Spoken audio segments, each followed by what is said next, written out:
Hello, and welcome to Confidently Wrong, a show by regular dudes talking with confidence about content we have no right to speak about with any kind of authority, but do it anyway. I'm Wesley Nakamura, and tonight I'm joined by Battlefield Mike Smith and award-winning director Brian Redondo. Savon is out on injured reserve tonight, but should be back in time for the next one. This is episode 44, and we sandwalk our way through the unforgiving deserts of Arrakis as we traverse the large and small details of the latest Dune movie.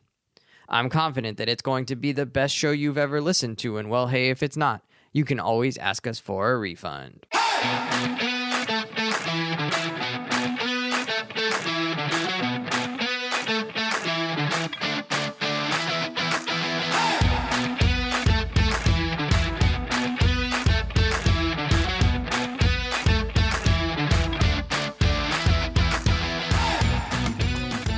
Good times. So, it's the three of us. We don't have Savon.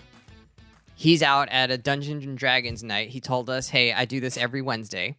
And I think, lambasted him. Lambasted. I think little you bit. were the one that did that. I did start it off. Yeah.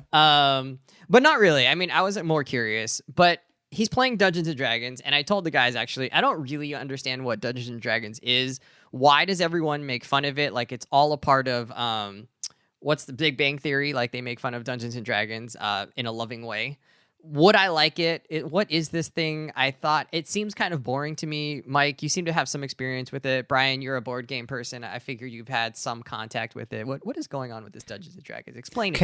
Can I explain Savon in Dungeons and Dragons before? Is that a separate thing? I have a theory is a about that separate as well. Why are you so out of focus? Also, you look Me? like yeah. Oh, I don't feel like know. I'm drunk. This computer's freaking out. It's okay. I feel Okay. a little drunk on account of my booster shot. I'm wearing beer But- goggles. You look Yeah. much cuter.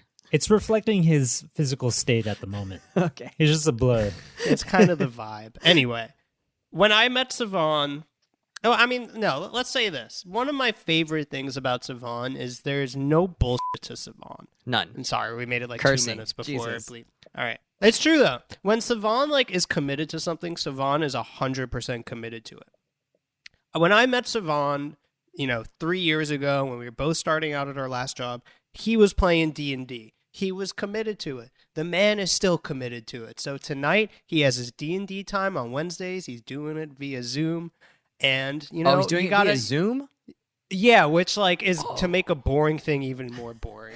But you just gotta say, if Savon's listening to this, respect the commitment. The man, he's blocked out his time in his life for D&D, and he's doing that. So as much as I don't like D&D, I fully respect his commitment to it. I would also just love to watch Savon play D&D. Maybe when you get an idea of what it is, Wesley, you'll have images of the way Savon could go. But what type of character is he? What's the vibe? I'm imagining a silk purple robe magician type of guy. But You mean Merlin? who knows? He's dressed as Merlin. Yeah, maybe. He's got maybe, stars but on his with sleeves. a little more swag, Merlin with drip might be what I'd imagine Savon's character. But maybe I'm completely wrong. There are some guys who love playing D&D as a very dainty woman character, things like that. Which not that there's anything wrong with that, but there's a lot of different ways it can go, and I'm excited to hear more for Savon. Based on his this was. Apex playing style, I'd imagine it's not the dainty lady. But it's very different than video games. Brian, do you Okay. understand D&D as a board game guy enough to explain it? Sure. I've actually even sort of played a few rounds of D&D over Zoom as well. Is that 'cause you sort of cross-dressed? You're just dabbling? What do you mean by I've sort of played? I've sort of been kicked out of places for doing inappropriate things. Yeah. What? So I have a cousin. Shout out to my cousin Christina, friend of the Christina? show. Actually, Hey. I don't even know if she listens anymore, but whatever. She is also a dedicated, hardcore game master for Dungeons and Dragons. So she plays regularly, and we did sort of a cousin's D&D session over Zoom. But it requires so much commitment, and I'm notoriously anti-commitment that This is his I really defining just couldn't feature in focus. college, Mike. His defining feature. And college has lasted nearly 40 years for me. So You're a maybe guy, Brian? You don't say. No, he just wants to see if something better is going to come along. That was his goal. That's fair. Yeah. I mean, that's fair.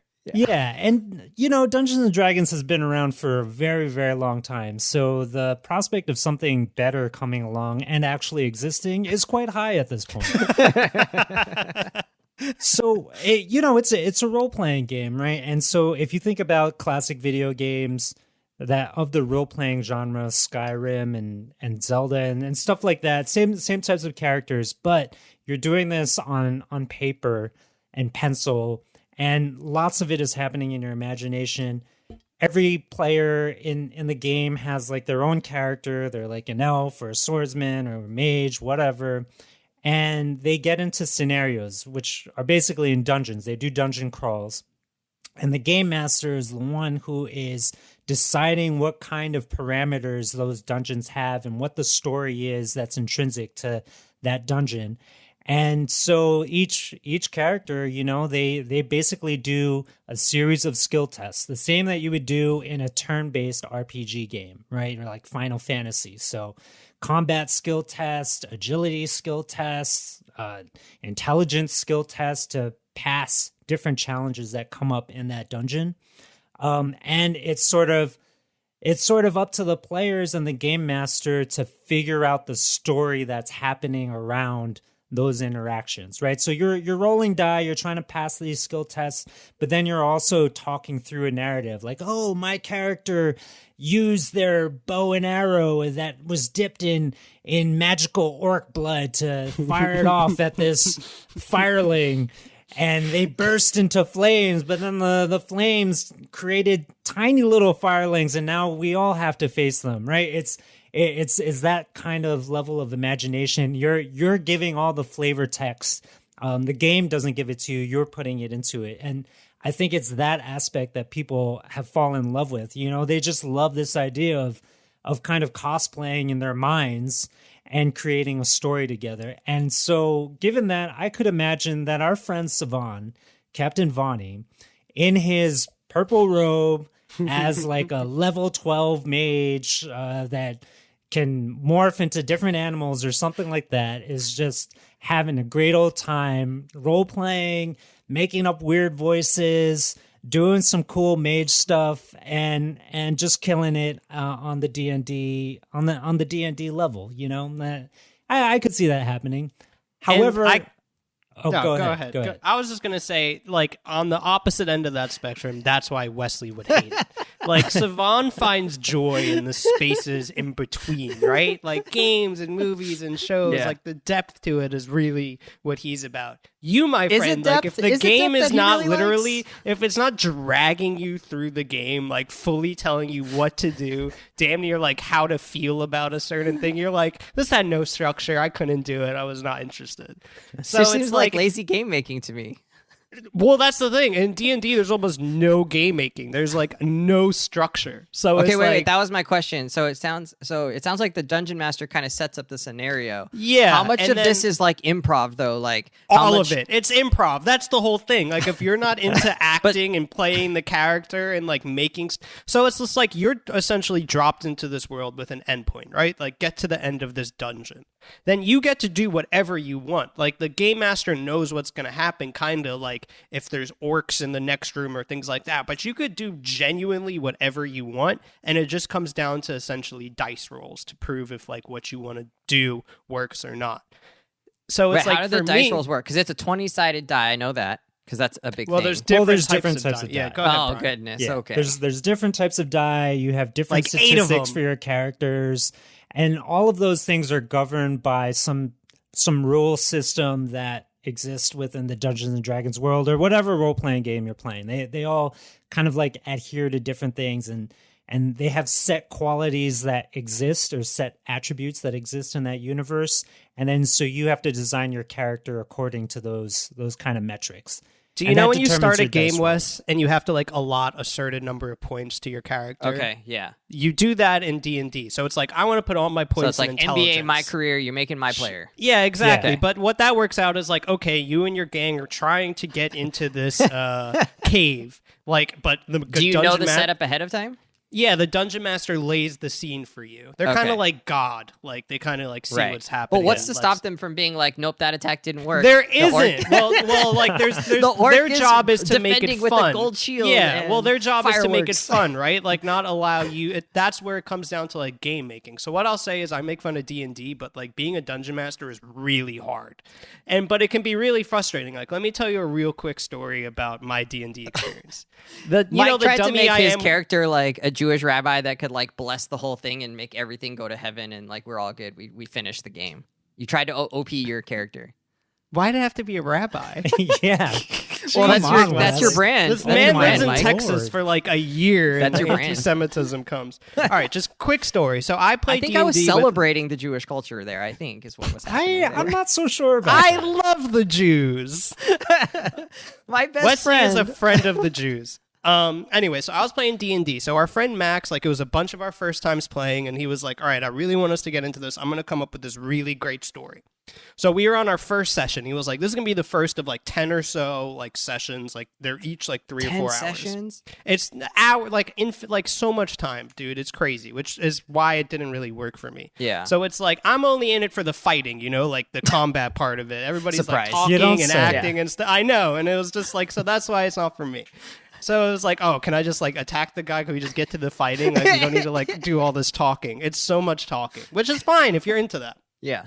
But anyway, so we get to the end of like the first dungeon, and like we come into like contact with like this big character, and the DM is like, this is like, tries to like trump him up, make him feel like that this is a big character. And we're like, okay, well, we want to fight this guy. And he's like, what? We're like, can we fight him? And we ended up fighting him, and we ended up killing him because that's how the game works. You can just fight stuff. But he was like, this was supposed to be the main character throughout this entire like 10-day journey, and you just killed it. So the story was ruined. So that's a good example of the beauty and pain of D&D, where it's like literally anything can happen, but that means like anything can happen. So your lasting memento from your D&D play is just a vial of his tears. Yeah, it's just like breaking the game that my poor friend had spent so much time trying to make fun for us, and we were just like, Herder, I want to kill a thing. Yeah, and that was exactly my issue with the game too, right? Like, it's so dependent on who you're playing with and how they Yeah. decide to play. And so, my cousins are like taking it seriously and whatever, and I wanted to say the silliest shit about Yeah, but if my that's not the characters vibe- and what Yeah. they were doing, and nobody was trying to laugh about trying to attack the orc with a feather. You're like, cotton candy nobody, spell. nobody. That guy now has a handful of cotton candy. I'm gonna eat it. Yeah, and Yeah. then it's like, okay, well, if you roll a 20, like, there it goes. Like, there's nothing the DM can do about it. So, I highly recommend the episodes of Community where they do play Dungeons and Oh, okay. Dragons. Yeah. And it's pretty Community. epic and hilarious and fun. I need to go find it. Okay. And that is not the version of D&D that you normally get to play with everybody, because people aren't Childish Gambino just on the regular. They're just not. Childish Gambino's character is so quality. Troy, amazing. I don't know any of them, and this can be the last thing we say about this, but I don't know any. There's a lot of podcasts of like famous people and comedians playing D&D. I think maybe we'll shout them out on the next show or something, but I believe those are a good entry into it to like see at its best, like when you can be funny and like get a good vibe going, and it becomes, like improv almost. But Like they just record the people playing. yeah, Oh, yeah. Check out this interesting. show, Critical Role. And it's got like all the video games best voice actors, and they're all the ones who are playing the game. And so they come up with really creative stories to go along with their D&D sessions. critical. And what? it's Critical Role, and it's just like 5 seasons of a long running cast of characters that they just evolve over time. It's super popular. Maybe pretty good. Never watch it though. Stunning All right. endorsement. We'll find out someday, maybe after I listen to Sgt. Pepper's. So now that we've made fun of D&D, we're about to talk about like the nerdiest sci-fi of all time. So it's just like we're ascending to becoming a self-loathing nerd show, which like I'm fine with. I don't actually even think that's true. Dune is it is dense, but it's not the least accessible type of sci-fi. I think stuff like Asimov is probably even less accessible because it's very much in the science side of it and less the fiction side of it. But anyways, let's get into it. We're going to talk about the movie Dune, the 2021 version that just released about a week and a half ago. It came out in theaters Dune? and HBO Max. Yeah, MF Dune. Here we go. my So the God. first part will We be doing it. Oh my God. Everybody stop. This is what happens when Savon's not around. I know. Can't cut through the noise now. The first section is going to be non-spoilers. So if you haven't seen the movie yet, feel free to listen into this part, and then we'll switch into spoilers mode. Mike, can you tell us about the premise of Dune, and also maybe talk a little bit about Denis Villeneuve, who is the director here? Yeah. So Dune, and I'll give a one sentence review before I describe it because I think Okay. it's going to inform a lot of the way I would describe Dune to someone that's like kind of into nerdy sci-fi fantasy stuff. I haven't read the book. I'm reading the book. I've only seen the movie. Dune is the best Star Wars movie I've ever seen. It is very similar to Star Wars. Star Wars was inspired by it. Star Wars, from what I'm learning, is my boy George. Love him to death. He's really stepping on a lot of Frank Herbert's work here. So Dune, it takes place in an advanced future. So not a long time ago, a long time in the future, 10,000 years from now. I'm not sure if it's supposed to be around Earth or not, which is, I guess that's kind of cool because I'm, only midway through the journey. Humanity is spread out over a ton of different planets. There's almost like Game of Thrones. The planets are ruled by different houses. So what we follow is House Atreides, who is being sent to the planet of Arrakis, otherwise known as Dune, to start taking over a spice mining operation. So the entire galaxy or the star system really runs on this stuff called spice, which they can only mine on Arrakis. It's a really brutal planet. It's very hard to live in, and they're being sent there for a kind of mysterious reason. So why are they being sent there? What we find out is that is the middle of a really kind of big political controversy. So that's kind of the Game of Thrones aspect of it. It's these different houses competing, the kind of backstabbing, maneuvering to really end up on top. And by on top, it's really just who can make the most money from this big spice trade. What we follow is the son of the Duke of House Atreides, who's being sent to Dune to run that operation. He has these special abilities. It seems like he can almost see the future. He can do some Jedi mind trick stuff. So what the story follows is Paul's ascension through that journey of his family, what happens there with that political conflict, and then a whole lot more. I'm only a small way through the book. I've only seen the movie, so I'm only essentially know what happens to part one, but that is the premise.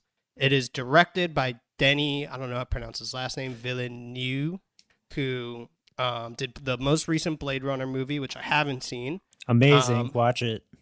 So I'm going through all of his movies now. I just watched Arrival, which I loved. Great alien movie. He also did Sicario, which friend of the show Alan speaks very highly of. A few other movies, Prisoners, Enemy. But really, he's really ascended in his past two movies, Dune and Blade Runner. So that's kind of laying the floor for what is rapidly becoming my favorite sci-fi. Oh, I'm glad you're Wow, really I into it. can't So- believe you're making that bold statement. Yeah. Superseding Star Wars. I we'll get into it, but how could it not? How could it not? Well, that leads us into the next question. Obviously, we have your answer. So would you recommend this movie to someone who hasn't seen it? This is, again, spoilers free. So if you're deciding, should I take the 2.5 hours to watch this movie? What does Mike have to say? What do I have to say about Yes. it? Yes, and yes. It Okay. is. I don't know how you can describe it. And I know I'm a hype beast, so take this with a grain of salt. If you're listening to the show, you probably way. already are. If you're a friend of mine, you're probably not taking it with anything.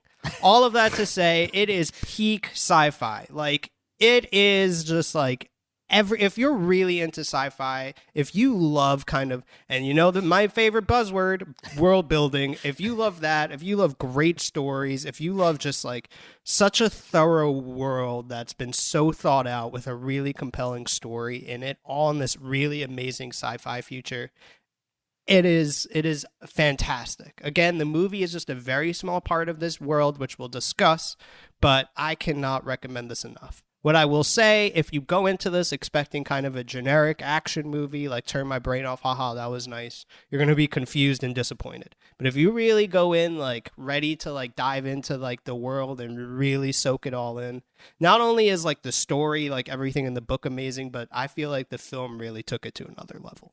So I agree. I think a lot of people would enjoy this. I think people should take the time to see it. I don't think it's going to be for everyone.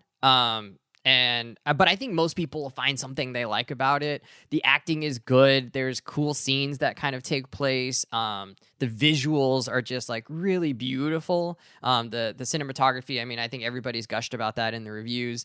I think the director did a really good job building in like tension within this, like Mike said, this really rich world that feels complex. It feels like, I would call it like textured. I don't know if that's the right word, but it feels textured. And the actors just like get to show off their talent and how they like play off of each other, their reactions, all of that. It's not overdone. It feels very understated. Brian, what are you thinking? Would you recommend this movie to someone who hasn't seen it?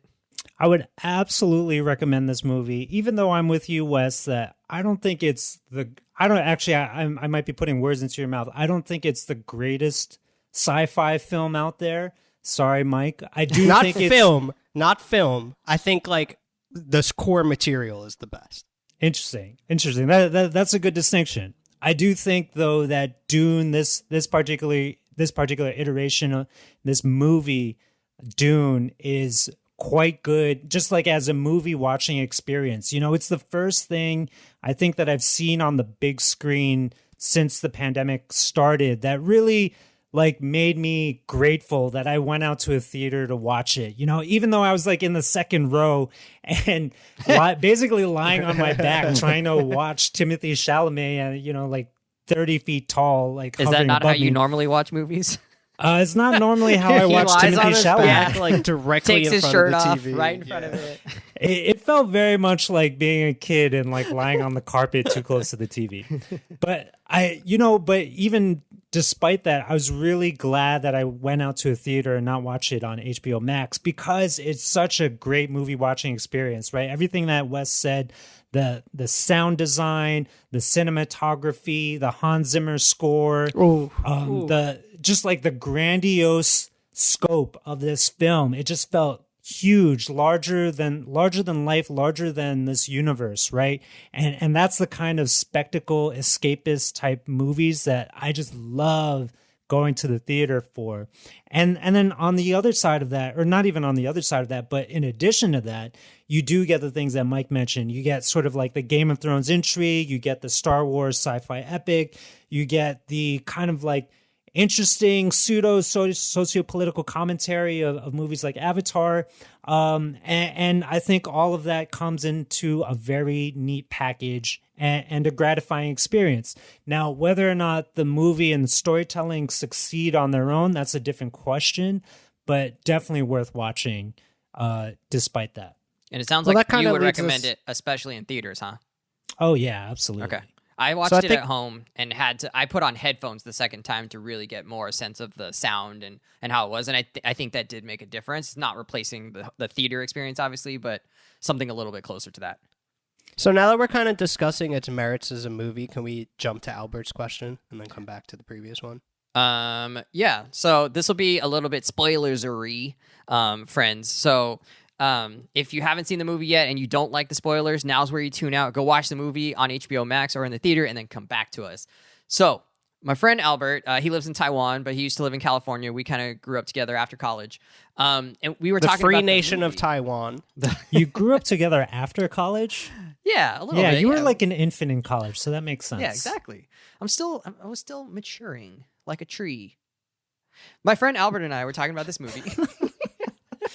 And he rated it like a 4 or 5 out of 10. And I was pretty surprised, but what he was talking about, I don't want to like overrepresent what he was saying or whatever, misrepresent what he was saying, but one of his biggest beefs with the movie was that he kind of felt cheated by it. He didn't feel like the movie was really marketed as a part 1 in all of the posters and all of the trailers. The movie was called Dune. But the first title card you see about 4 or 5 minutes into the movie, there's a quick title card and it says Dune, and then the little tiny print, it says part 1.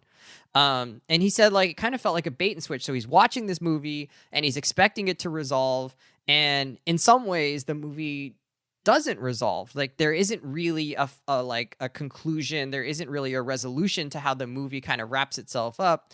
It just kind of says, like, there's more to come. And you can tell that, like, there should be a part 2, which wasn't greenlit until a few days after the release of the movie. Yeah. Theoretically, or allegedly, I mean. That could have just been amazing marketing, because everyone was like, oh, well, everybody, like, they're only going to make the second if this movie does well. So all of these nerds went out to, like, throw their money, and I was one of them, so don't get me wrong, to throw their money at this massive studio production because, like, God forbid capitalism doesn't do its job here. And, he was he was promised a movie. And he felt like he got like kind of half a movie, or he got a full movie, but there's no resolution. It just didn't feel like he really got what he paid for. So my question to you guys is, like, was this movie the same thing as opening up a PS2 box on Christmas? You undo the wrapping, you open the box, you're really excited, only to find out your dad has filled it with books and old magazines and an NFL Europe baseball cap in there. That is a highly specific analogy. I know. That was an NFL Europe baseball cap? I don't think NFL Europe existed when the PS2 was coming out. Can I give a little more context on that before we kind of dive in on why I strongly disagree? All right. Albert is completely right. If I'm like, again, I'm not fully through the book, so I'm really going to try and not sound pretentious here. Like, oh, well, I read the book. I saw this really funny meme of this guy, like, flipping through a book. Speed reading it. Like, yeah, and he was like, me reading Dune 30 minutes before I go see the movie so I can look down on everybody that hasn't read the book yet. I'm really trying to not be that, but, like, the book is very different. Dune Mike. He's no longer Battlefield Mike. Battlefield Mike. I'm Dune Mike. I'm on the other end of the spectrum today. The book is broken up into 3 parts called Part 1, Part 2, and Part 3. Do you know what Part 1 of the book is called? No. Dune. What is the movie called? Dune. This book... What's Part 2 called? I actually don't know. I haven't gotten up to it yet. The movie is so only... Part 1 is literally the entire book. Like, you hold in your hand only Part 1. No. It's book not like the Bible like where you get the New pages. and Old Testament together. No. It has 3 parts in 600 pages. The movie only does Part 1. So it's only like a third, a little bit more than a third of the movie. Okay. What I will say is that the movie, or the book is... There are so many damn proper nouns in this book. Everything has a name. Everything has a backstory. The man is not afraid to explain to you everything. And sometimes that can take pages. It is really hard to do that in a movie effectively and have it be coherent. I just think, and the thing I really liked about this movie was that it wasn't infinite expo dumps. Like, every criticism I feel like people have of Marvel trying to now bring in new things is that half of the movie is just exposition. The issue with this is that not only is it only tell part of a story, it can't even fully tell that part of the story because there is so much to tell. If they really followed that book, like, word for word and included everything, it would be damn near unwatchable. I'm really not exaggerating. Yeah, but that's true for most book to TV adaptations or book to movie adaptations. Like, you can't and you shouldn't. It's a totally different medium, and everything needs to be visual and, like, but I think the show order me, of don't tell me. magnitude is different here.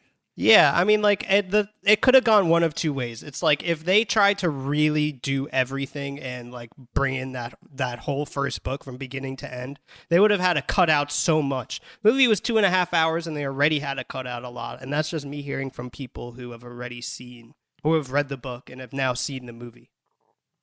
It really, and I hear what Albert's saying, but I just really disagree because I don't think we could have got a good movie that also gave us a full resolution. I think this is going to be a movie that when we get Part 2 and Part 3, we're really going to now appreciate Part 1 more.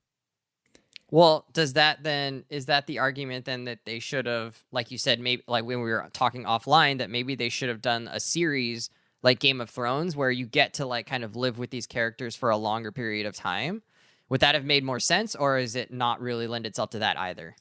I mean, in my opinion, just in terms of Denis Villeneuve or whatever his name is, just based on his vision and how he's executed the movie, I'm so glad it's a movie and not a TV series. It just has such sweeping scale and sides of vision is just so great that I think it can only come in this movie form. I really don't want to watch this on the small screen.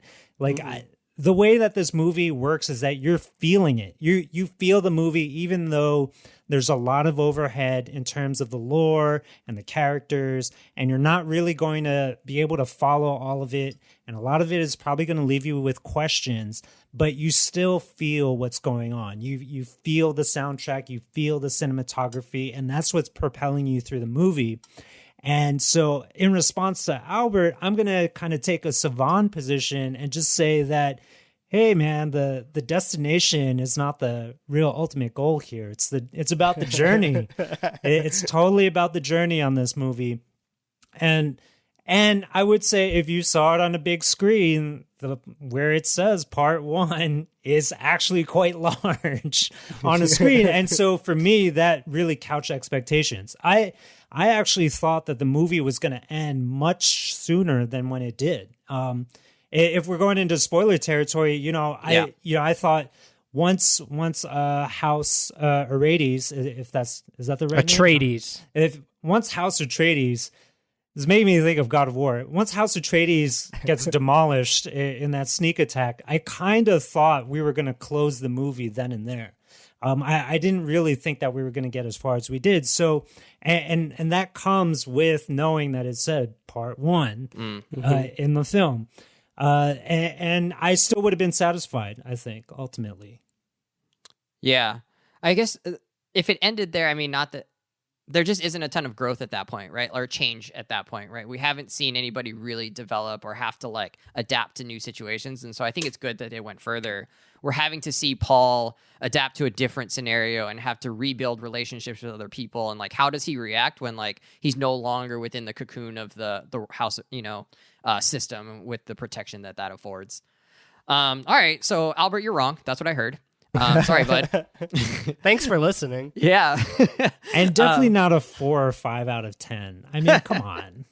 Come on. At least get some bonus points. That's for like the 80s intention. version of it, which like we're not even going to get rough. into that one. I saw the but YouTube clips. That's rough. Oh, yeah. The shield scene.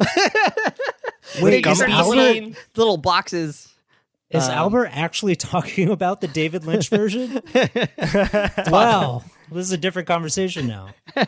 I'm normally the person who likes it to have a nice clean ending to like feel like we went somewhere, and I still felt like I wanted that out of this movie, but like you said, the sort of the journey felt so great, and like the relationships that you could see between the people and the work you had to do actually as a viewer to like piece things together was actually a little bit fun for me to try and really figure out like what's happening here, who are these people, how are they related, who's at play here, and then it just being so beautifully and the sound being so awesome.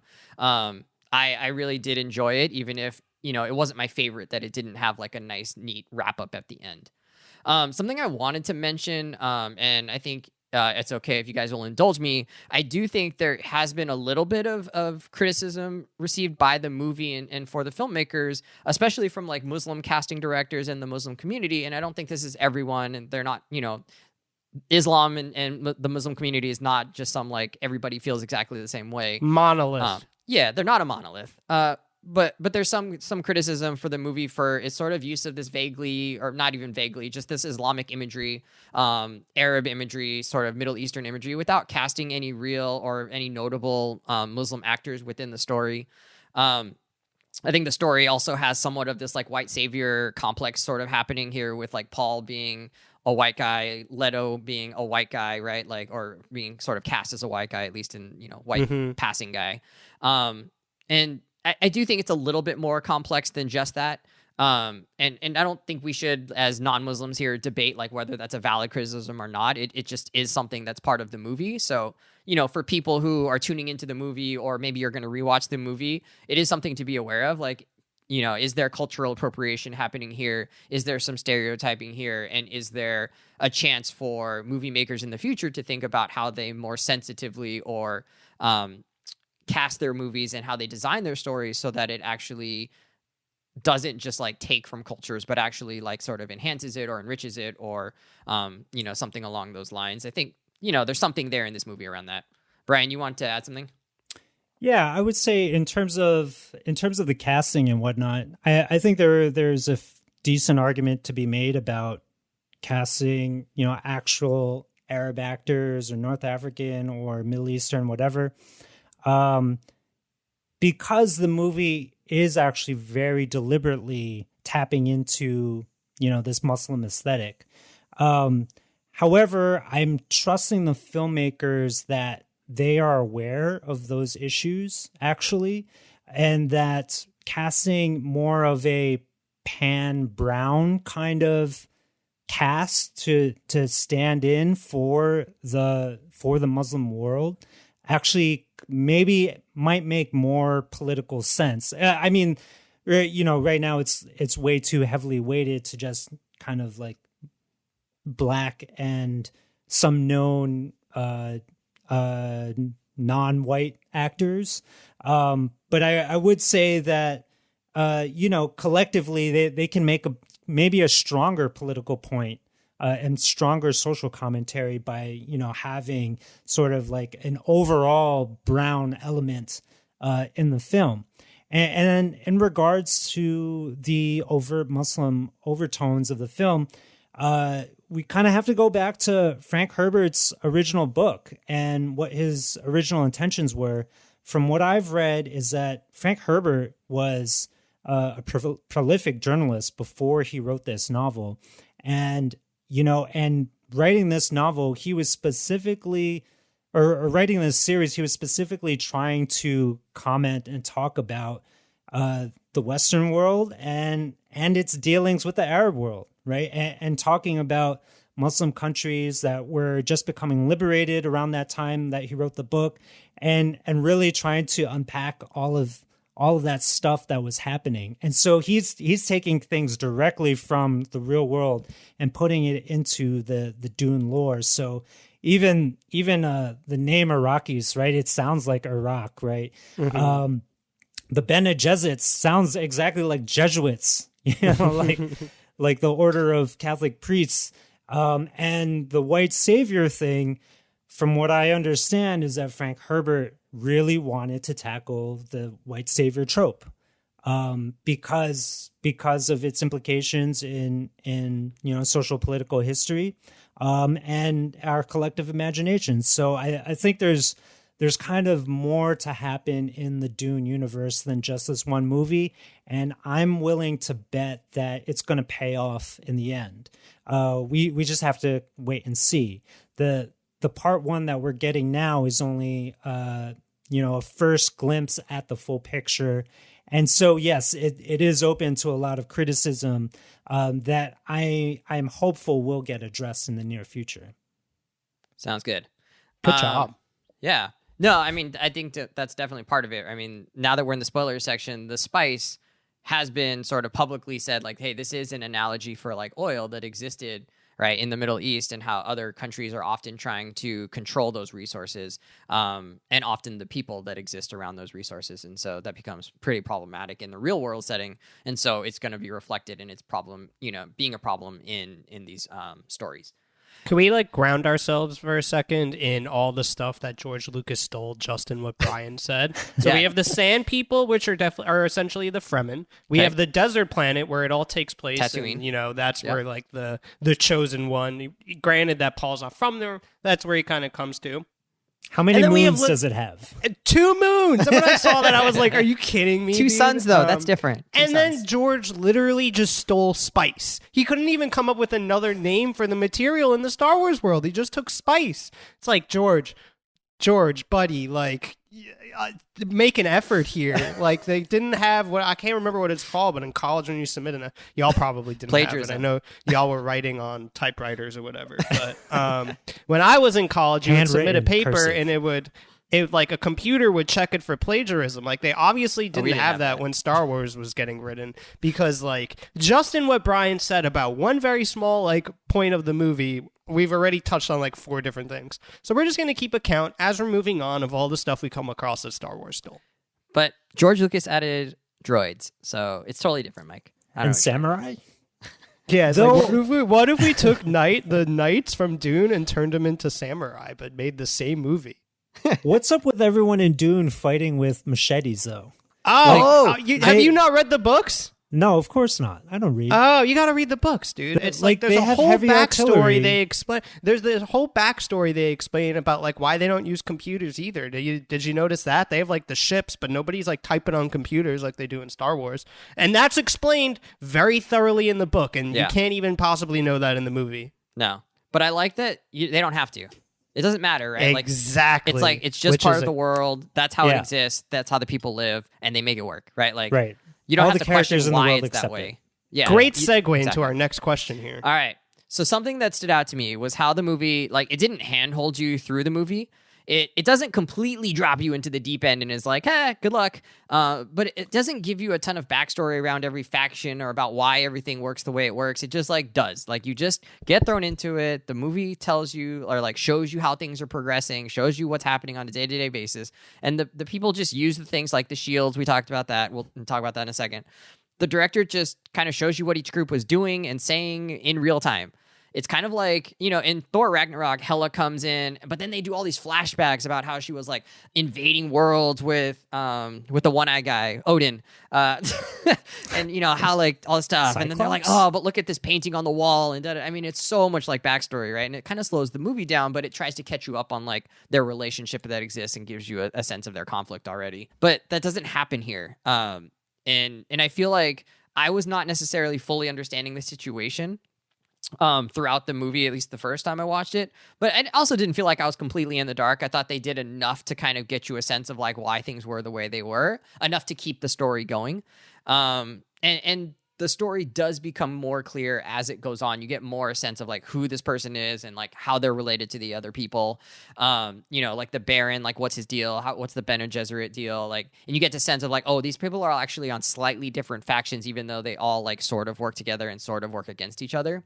How did you guys find the balance between like over explaining things and not explaining enough? I think this movie would tilt towards not explaining if I would say that compared to most movies.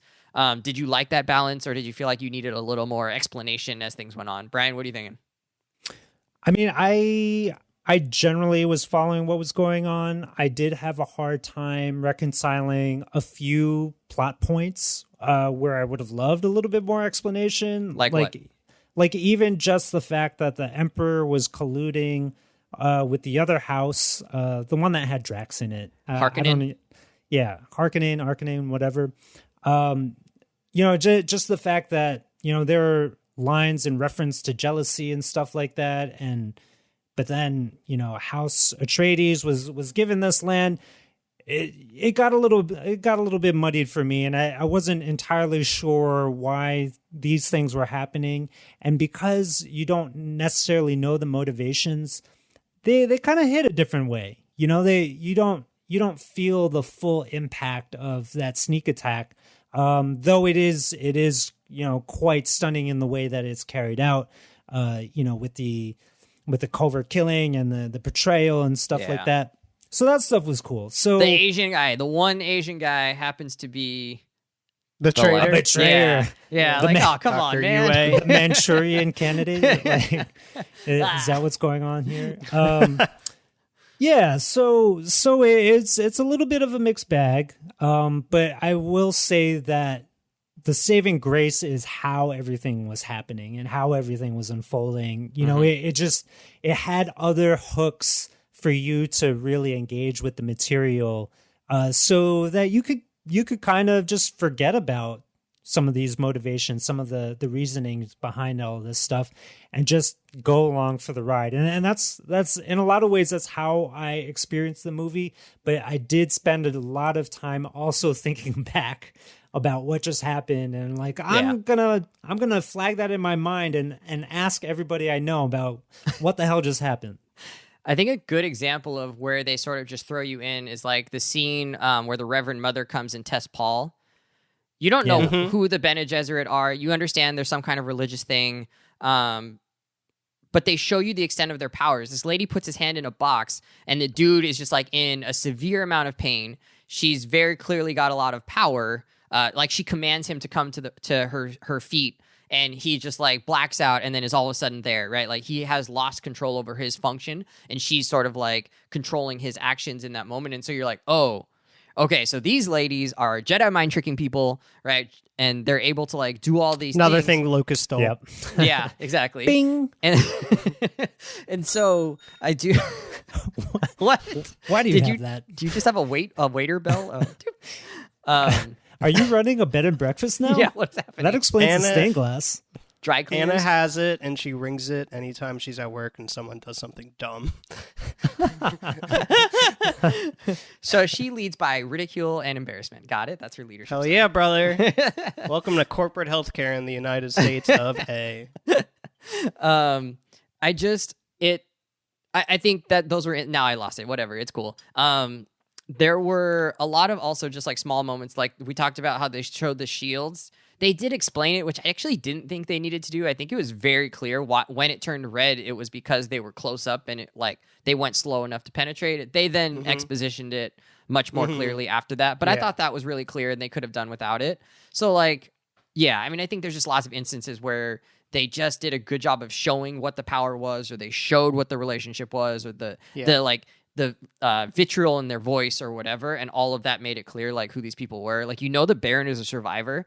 Like, this dude is like comatose. Like, there's no way he should be able to do anything and live. Like, he's super vulnerable. And yet, he's got all these people doing his bidding. He's got this anti-grav suit or something that like lifts him up, right? So he doesn't have to be actually like able to move. And then B, he's the only one that survives this gas attack, right? This He dude also is a lives in survivor. like the back to tank thing. Yeah, I mean, this this dude is a survivor, right? And you know that from the movie. I don't need to read the books to know that this dude is like, he's a cockroach.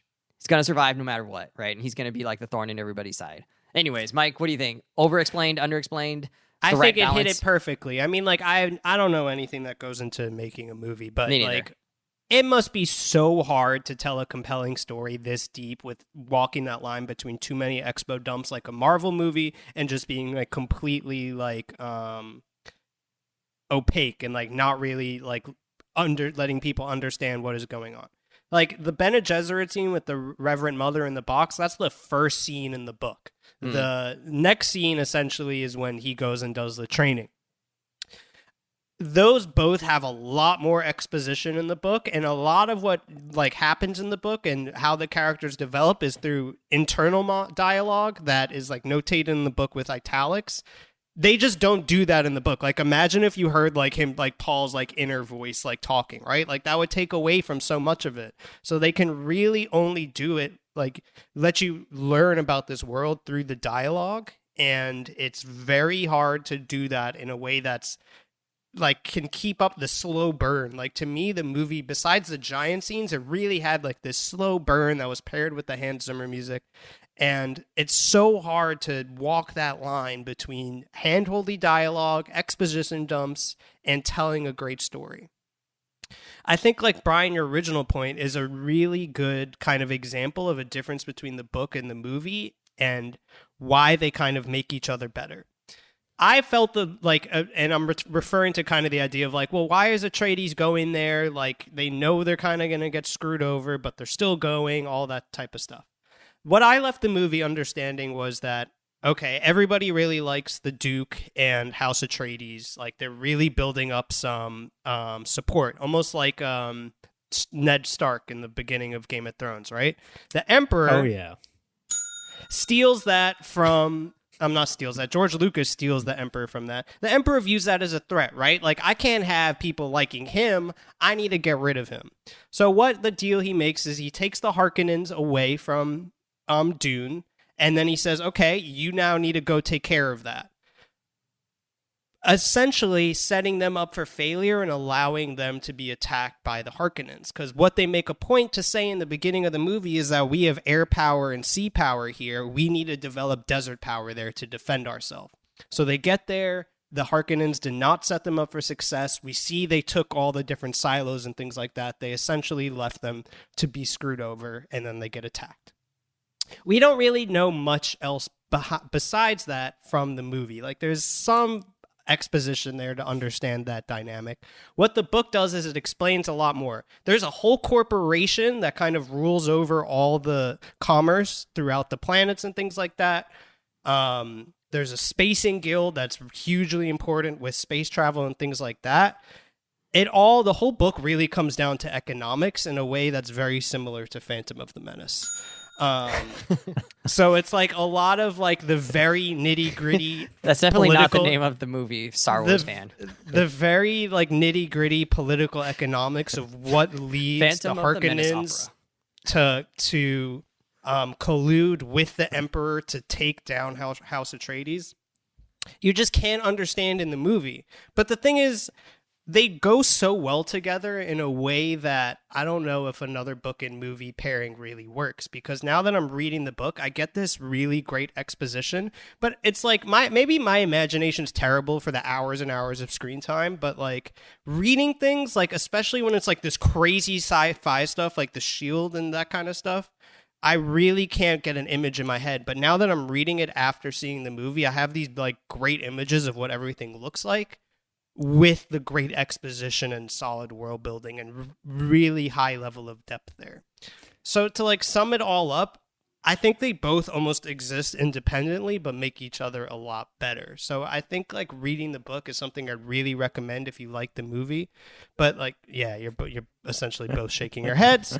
But like with a movie, like it has to walk that line. Like, it can't be a good film, quote unquote, if it's doing like a Shang-Chi Eternals expo dump for an hour. And doing that well is particularly hard given the source material. The nerd fire in Mike's eyes in explaining all of the economics and backstories. I love it.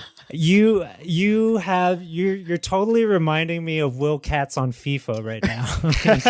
It's just like, oh my God. And then this body and this organization, they interact together and it lays the groundwork. Imagine me and Katz as freshman year roommates. Like that was just it all the time.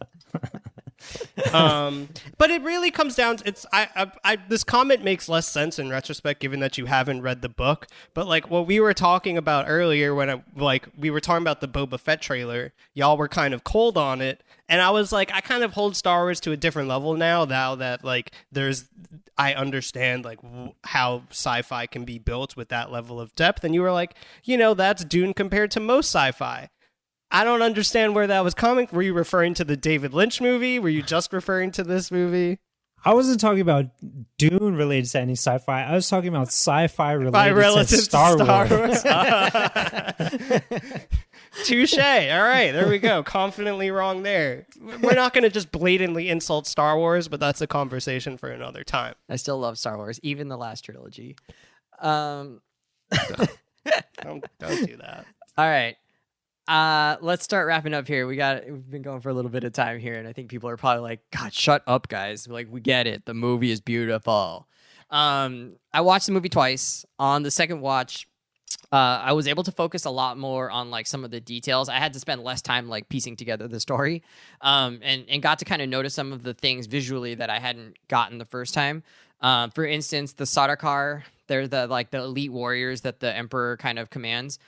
There's a small scene where they're getting ready to go into battle, and they kind of get like blessed with some kind of like blood mark on their face. Yeah, Ash Wednesday. Yeah, it's very, very like Crusaders, Catholic. Crusader. Yeah. And probably a little bit like Lord of the Rings, like orky. Like they get kind of painted up.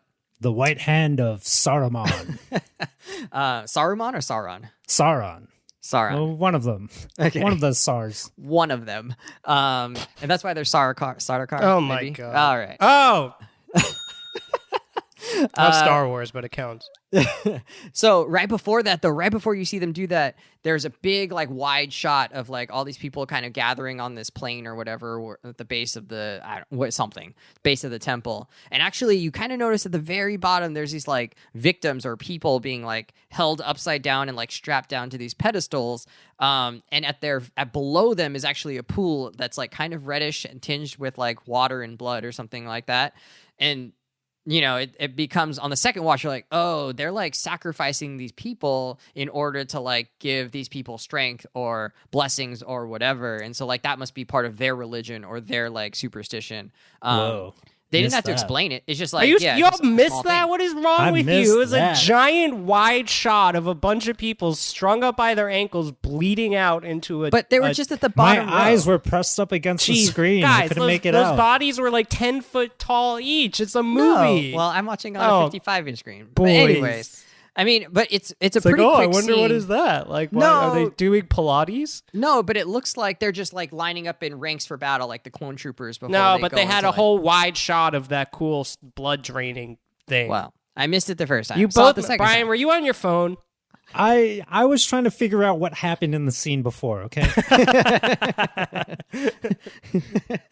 So anyway, stuff like that. Was there anything like that you guys saw that were small details you thought like, oh, that was like a really cool thing they did? It wasn't necessarily the most important thing, but something that just kind of added to the flavor of the movie.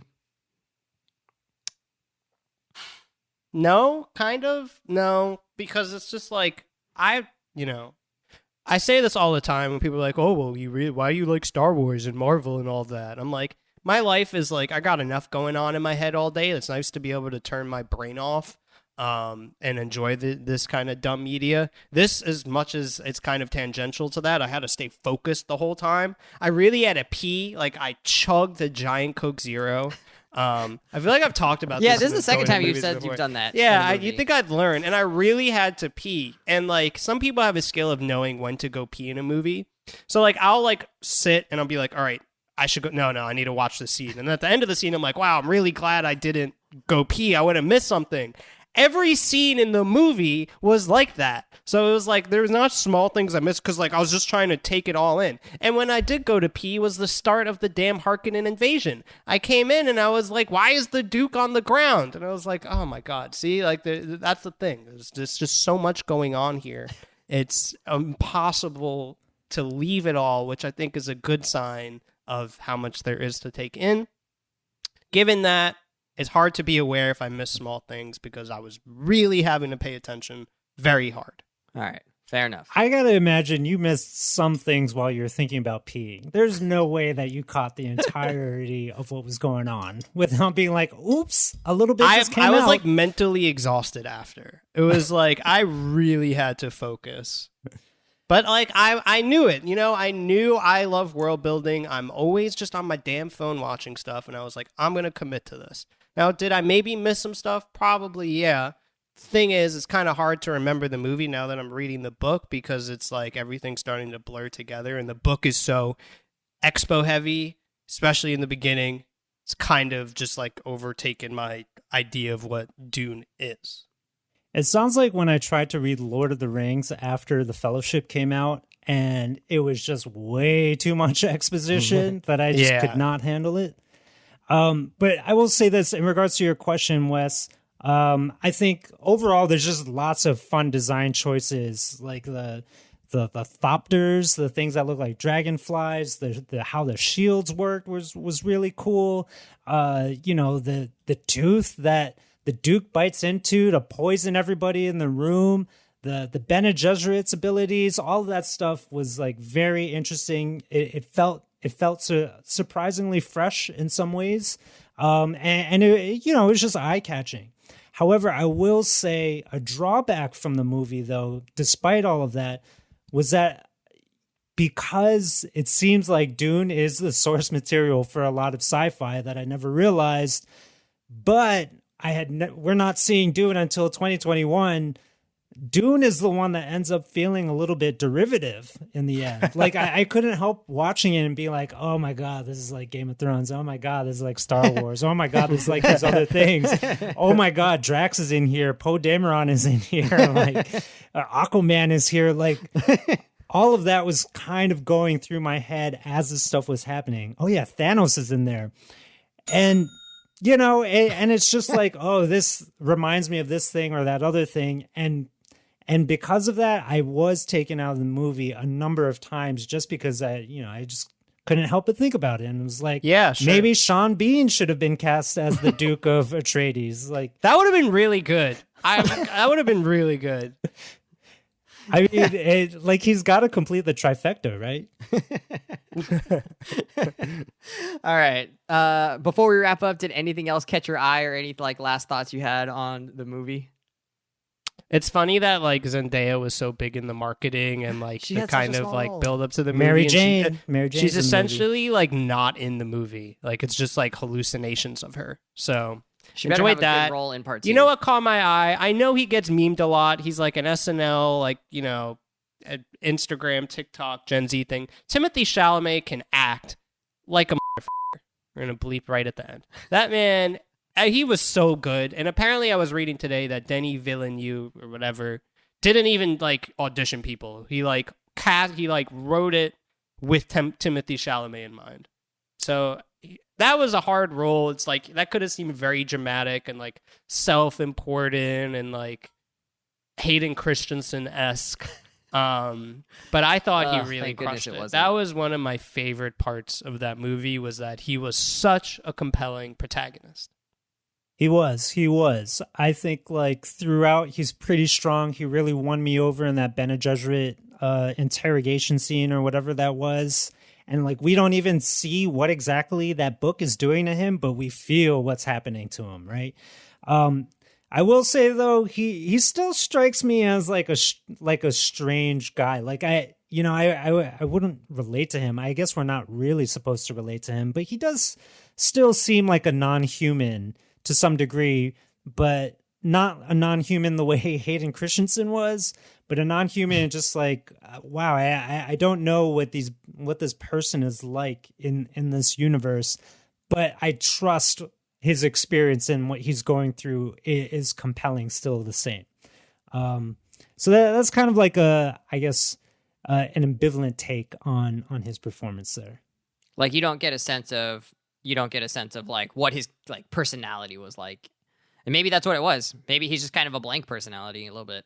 Yeah. He is kind of blank, but yet he's rife with emotion at the same time. Yeah. It's Sound like anybody kind of y'all have heard in other popular sci-fi fantasy media.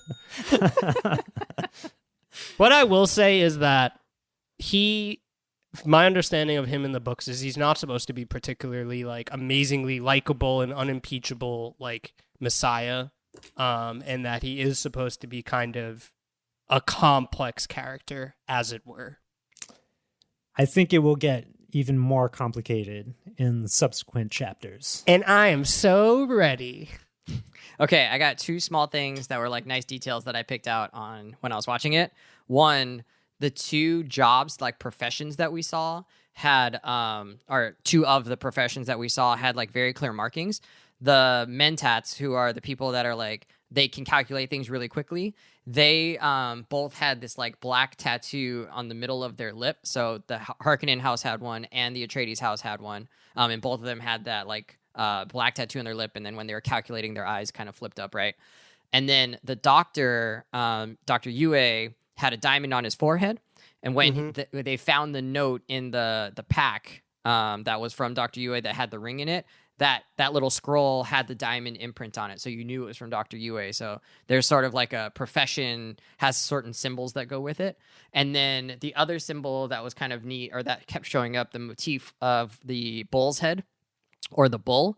And the bull represents sort of death for House Atreides, because I guess, and this is again from the book, the grandfather, Leto's dad, was killed. They kept saying like, oh, your grandpa liked to fight bulls. Well, he was killed in a bullfighting accident or whatever. And so that little figurine that's on his desk showing the bullfighting, right, is him confronting that aspect of his mortality. The bull's head on the doorway is shown before Leto dies, and it's like kind of overlooking them. So there's sort of these like ominous overtones that happen because of like the impending things that are coming. So I thought that was cool. They explain both of those careers a lot more thoroughly in the book. Just another thing, the Mentats, if y'all remember in episode 5 in Cloud City, Lando Calrissian has that sidekick guy with the computer built in his brain. So I don't remember. Awesome. You know, Wes, everything you just described is basically you saying you love lore and world building.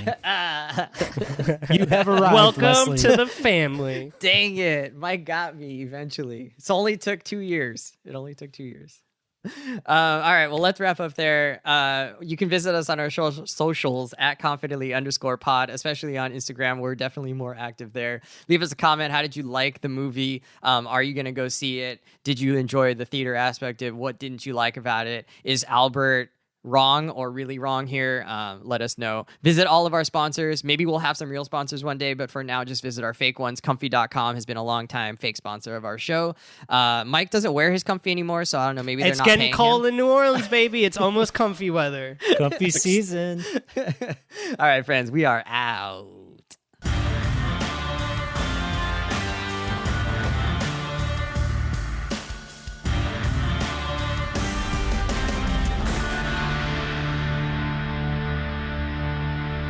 I forgot to mention I got my my booster shot yesterday, and I'm feeling like I drank 1 million tequila shots last night. So Oh, damn. might be slightly less acerbic than yesterday, but I've also been watching Seinfeld all day, so I think that'll have rubbed off on me. So Did you that take might today be- off like a good little No, patient?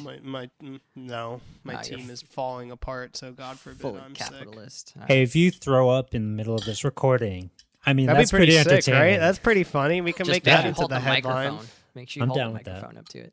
We want to hear the wrench. Yeah. Yeah, I'm not gonna trail off with my. I want to hear the violent splash. retching. I want to hear the splash, bro. Gross.